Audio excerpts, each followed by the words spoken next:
Bonjour à tous et bienvenue dans cette nouvelle vidéo. Aujourd'hui, je vous parle du fait d'être exigeant avec soi-même. Généralement, on est facilement exigeant avec les autres, mais pas forcément avec soi-même. Pourquoi? Eh bien parce que quand on parle d'être exigeant, cela induit le fait de faire des efforts, de faire des sacrifices pour avoir une certaine garantie de résultat. On comprend donc qu'on est assez facilement exigeant avec les autres parce que on veut s'assurer d'avoir le résultat.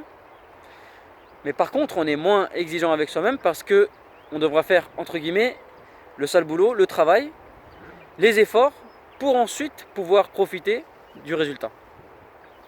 Quand on parle d'exigence, grosso modo, il y a 3 points à prendre en compte. Le premier point, ça va être le fait d'établir des règles, un plan qui n'est pas trop difficile à suivre. Parce que si c'est trop dur à suivre, on n'y arrivera pas. Et au contraire, il faut faire un plan,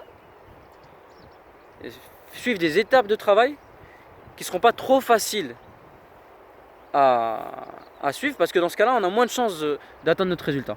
Ça, c'est le premier point. Le deuxième point, ça va être d'être dur avec soi. Limite chercher la difficulté.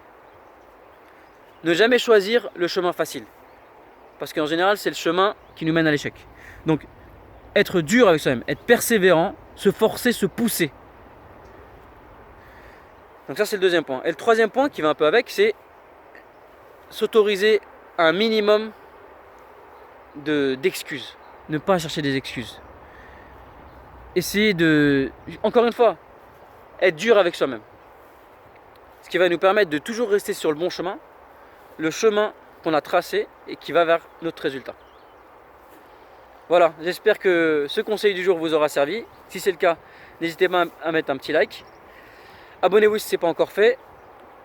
Mettez en commentaire si vous avez des questions, si vous voulez développer un peu le sujet. Et puis je vous dis à très bientôt pour la prochaine vidéo.